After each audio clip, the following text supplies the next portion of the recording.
Pindi, Quetta और Karachi. They will be part of one project which is known as, हमने उसको खुद भी एक नंबर दिया है, अगर आप स्क्रीन पे देखेंगे तो you will find 2 numbers, CP Pro /01-2025 and CP Pro 06-2025, लेकिन शॉर्ट में इनको CP 06 CP 01 के नाम से भी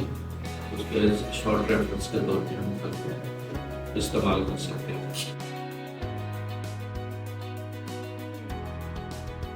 हम सब ने जिस तरह इस प्रोजेक्ट में एक्सरसाइज की है, मेरी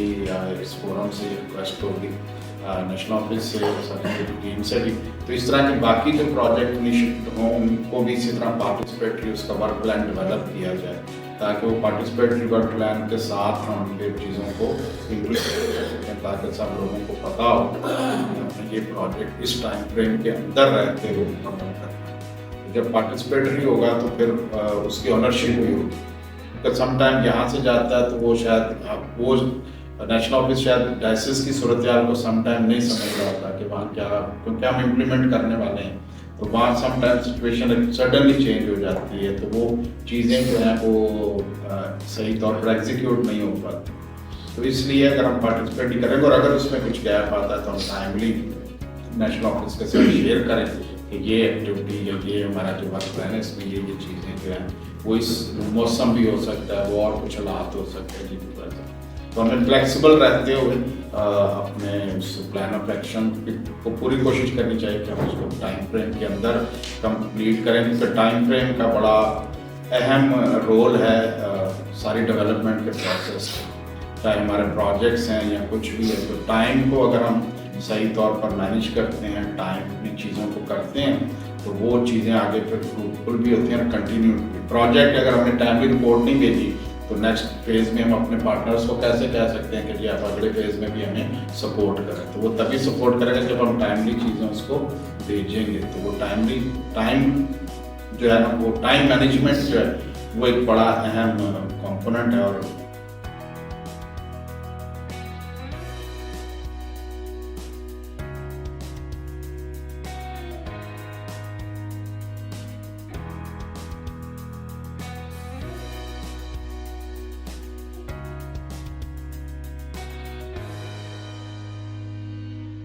नेशनल ऑफिस की एक बड़ी खूबसूरती है कि वो हमेशा से अपने स्टाफ की कैपेसिटी बिल्डिंग के लिए जो है वो हमेशा कोशिश करता है, और आज भी हम उसी सिलसिले की एक कड़ी में यहाँ बैठे हैं कि ताकि हम पर जो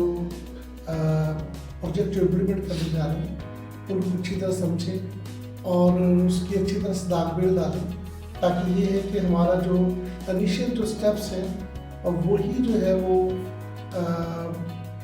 जो है उसी पे बेस करता है हमारे प्रोजेक्ट की जो कामयाबी है। तो ये है कि अगर हम बिगनिंग अच्छी करेंगे, चीज़ें सही समझ के अंडरस्टैंड करके उनको सही तरह से सही डायरेक्शन में इम्प्लीमेंट करेंगे, तो फिर आगे हमारे लिए उस प्रोजेक्ट को लेके चलना आसान होगा और फिर उसके जो इम्पैक्ट्स हैं वो बड़े पॉजिटिव आएंगे। तो मैं थैंकफुल हूँ नेशनल ऑफिस की पूरी टीम का, खासतौर पर हमने सबका, कि जो इस चीज़ को महसूस करते हैं, फील करते हैं कि हम इकट्ठे बैठ के सारा फ्रेमवर्क बनाएं, देखें उसको और उसकी सारी इम्प्लीमेंटिंग जो स्ट्रेटजी है उसको देखें और उसको सही तरह से जो है वो इम्प्लीमेंट करें। तो हम शुक्रगुजार हैं, मैं अपनी टीम के यहाँ पे, अपनी जो है डायसिस के यहाँ पे मैं बहुत शुक्रगुजार नेशनल ऑफिस का कि उन्होंने ये जो है वो हमारे लिए ये ऑर्गेनाइजेशन जो है वो ऑर्गेनाइज भी है, ताकि हम अच्छी तरह से चीज़ों को जो है वो सीख के फील्ड में जो है इम्प्लीमेंट करें, ताकि आने वाले दिनों में जो हमारे गोल हैं, जो हमारे ऑब्जेक्टिव्स हैं इस प्रोजेक्ट के, हम उनको सही तरह से अच्छी स्पेशली इनोवेशन का और सर्वोच्च का जो लेके आगे साथ, तो काफ़ी चीज़ें मेरे लिए नई भी थी, जैसे HR के हवाले से या जो प्रोजेक्ट की ओरिएंटेशन है, फर्स्ट टाइम आया ओरिएंटेशन में, तो बड़ा अच्छा लगा कि बहुत सारी चीज़ें जो हमें पता चली हैं, जैसे ये भी सारा लिखा गया है, तो कोशिश है कि इम्प्लीमेंटेशन जो है जाके अच्छे से जाके हम कर सके और जो चीज़ें हमें यहाँ 2025 के लिए नई सीखने को मिली हैं उन चीज़ों को जाके हम इम्प्लीमेंट करें और उसको बेहतर रिपोर्टिंग जो है वो उसके साथ करें।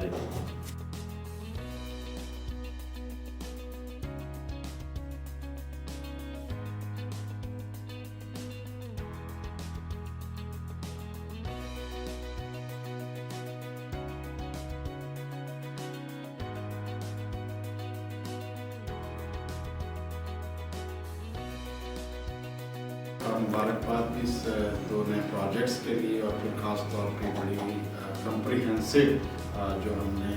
ओरिएंटेशंस जो प्रोजेक्ट्स की हैं और एक नया ट्रेंड एक तरह से आपने इंट्रोड्यूस कराया है। किसी भी नए प्रोजेक्ट्स के पहले हम उसकी ओरिएंटेशन लें, उस प्रोजेक्ट को जानें, उसकी एक्टिविटीज़ को जानें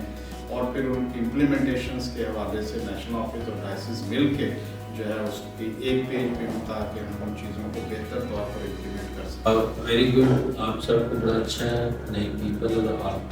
ऑल्सो बीइंग सीन हियर, तो वी लुक फॉरवर्ड हियर और भी लोग जो है वो हमारे साथ शामिल हों, हम ज़्यादा बड़ा काम कर सकें। तो आप सब जो है मेहनत जो है आपका डेडिकेशन जो है वो is needed. Humanitarian and children जो हमारा सेक्शन है उस पर उसको बेहतरी को लाने के लिए है they can be taken integration component को ज़रूर डिस्कशन करेंगे कैसे इंटीग्रेट हमने करना एमरजेंसीज ह्यूमैनिटेरियन एजुकेशन इन काम को अदर कंपोनेंट्स हमारे आने वाले टाइम में। So thank you Victor and Aamir Robal the mentor of Oscar Victor ने जो presentation he and be as successful in these two components in our hand. ठीक है जी, so thank you very much and clap for everyone.